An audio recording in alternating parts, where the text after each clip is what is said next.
It's that time of year again. Dji Air released a new Dji Air 3 with dual cameras and a new RC2 smart controller. This is my first flight.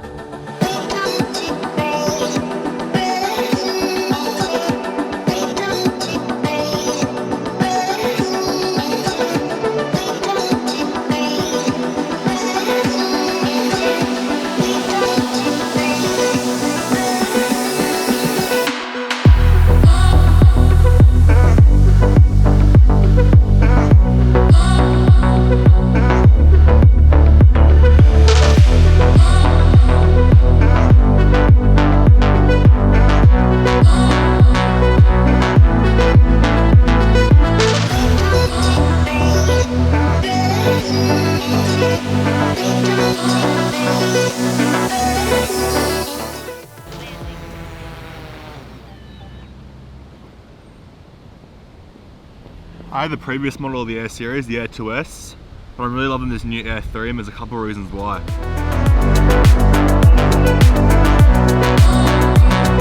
nice and sunny, so we're going to put the drone up, get a couple of shots and videos and whatnot. Almost a bit too glary, the sun, just over here. But I've got some ND filters, so we should be alright on that front. What is that? Anyway, we're at another location now, which is this spiral mound over near Olympic Park in Sydney. If you go on Google Maps and you're from Sydney, you'll be able to find it. It's pretty easy. Anyway, I've just got to change the batteries over before I send the drone. The Air 3 has this sort of new battery pack, which the Air 2S didn't have, which is pretty convenient for storage and especially for traveling. Especially when the batteries as well, they last 46 minutes now in the Air 3, which is like 15 minutes more than the Air 2S had. I'm pretty sure the Air 2S was 31 minutes, so we're winning on that front. And I even think it has more than the Mav 3, but I guess if you're a pro, you probably don't need that much flight time. Anyway, pretty nifty. You can sort of see all the charging levels, which you can anyway with other things. It's just convenient. And there's like little sort of release clips here. One weird thing though, when I was unboxing it, there's no plug socket for the chargers anymore, which is kind of bizarre. I guess they're taking more of the Apple approach, which is good for the environment, but a bit inconvenient because it means you have to go use other chargers and things. But yeah, no, pretty useful. Should probably get a battery out if I'm going to fly the drone. But yeah, I'm going to send the drone up now and see what we can get.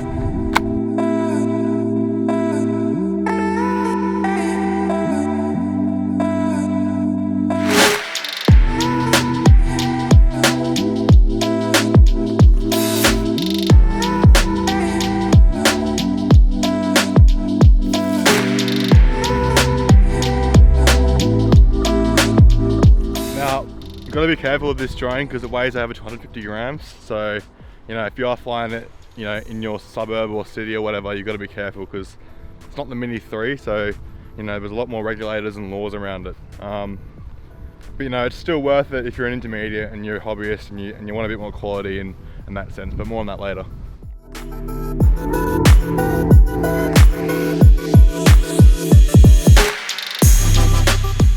Pretty breezy today, a lot of wind around, which is probably a good thing about having, you know, the heavier drones. The wind resistance is a bit better, and I've noticed when flying there's been barely any wind resistance apart from this one time it was about the storm, but that's an exception.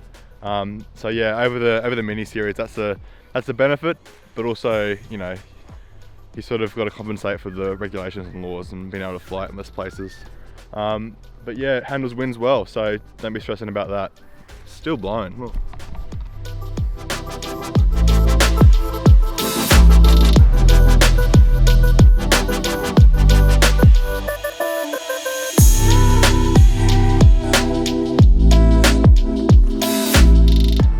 I actually remember a time not long ago down near Melbourne in Black Spur. I was shooting with the boys, doing a bit of drone stuff. You know, shooting a McLaren or Tourer, pretty sure that's what it is. I'll put the photos up on screen now.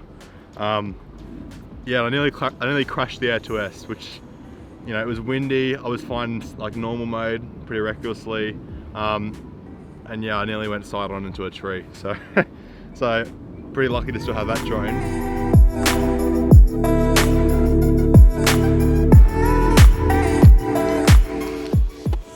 So look, if you're reckless like me with drones, you don't really have to worry too much on the Air 3 anymore because there's omnidirectional sensors.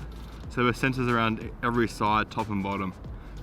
So there's pretty much the whole circumference of the drone's covered. So if you fly sideways like I nearly did at Black Spur, then you're not going to crash into a tree. But if you're cautious, you won't even need to use them in the first place. But just keep it off sports mode, and apart from that, you should be able to use the sensors. Alright, so the reason I've come to this sort of spiraled top-down location is to shoot one reel in particular, which is inspired by an Instagrammer called Life with Elliot. What the reel pretty much is, I'll put it on screen now, is it's two different sort of shots, shot at different focal lengths, and then artificially zoomed out through Premiere or After Effects. So yeah, I'm going to try and make a really cool effect of that, and there's one sort of selling feature in the Air 3, which is the new 3x medium tele camera with a fixed aperture of f2.8 and a focal length of around 70mm. So the Air series and the Air 3 now shoot video in 10-bit 4K 60 HDR, and that's in both lenses. Also for photos, they shoot 48 megapixels in both lenses. So pretty much we've now got versatility coming from the 1x and the 3x camera. I know in the old drones we'd be limited to the 1x camera, and then if you took a nice wide shot but had a really sort of hidden composition within that shot and you cropped in, you'd lose quality. I know with Lightroom these days there's like, the de-blur and noise cancellation AI features, but it's nice not to have to do that and to be able to take a nice sharp sort of resolution, quality photo or video.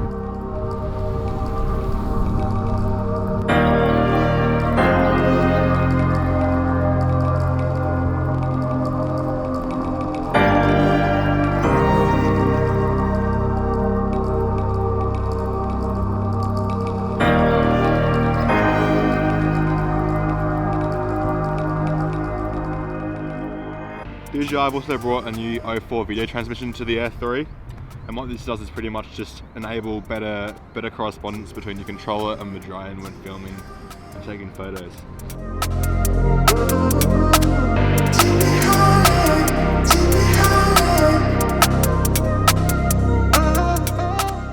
Check out this RC2 Smart controller. I'm loving the antennas. At first I was a bit unsure because they're a bit inverted. Like when you fold them open, as you can see there, they sort of face different ways, but I guess that's for latency reasons when the drone's like all the way in the distance. But yeah, really bright screen, pretty much as bright as my iPhone. And yeah, really sort of overall comfy, sort of usable controller. I came from the Air 2S, which is pretty, yeah, it doesn't really compare in that sense, because the controller was the old ones that we used to get, where you had to put your phone on the mount, and I used to get pretty frustrated by that because I wouldn't be able to film on my iPhone and do all sorts of other things. So now that we've got a controller which pretty much improves in latency, has a brighter screen, a bigger screen, and you can sort of just compact the drone all into one bundle, then it's perfect.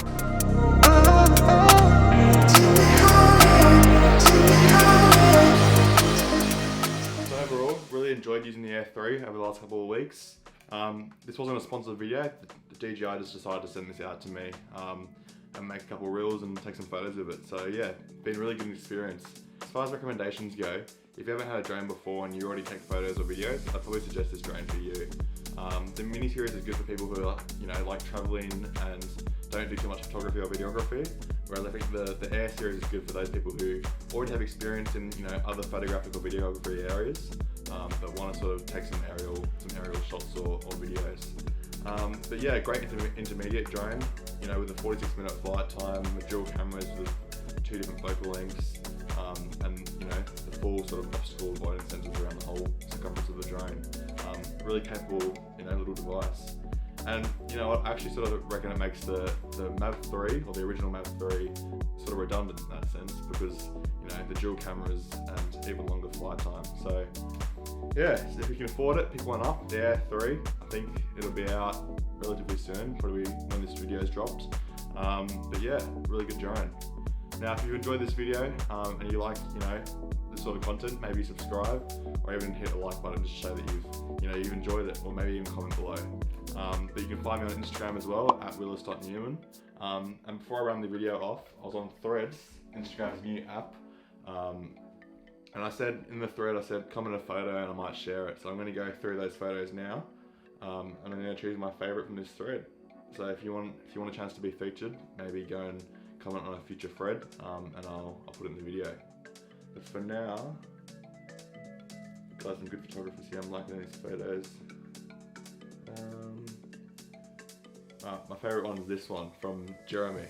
He's a Sydney photographer. If you don't know, I'm from Sydney as well, so if you're from Sydney, reach out, we'll go to a shoot. But I really like the tones in this edit. This edit's really strong. Classic sort of tram shot here in George Street, Sydney. So yeah, that's all for today. If you've enjoyed the video, again, let me know below by subscribing, liking or commenting. But until next time.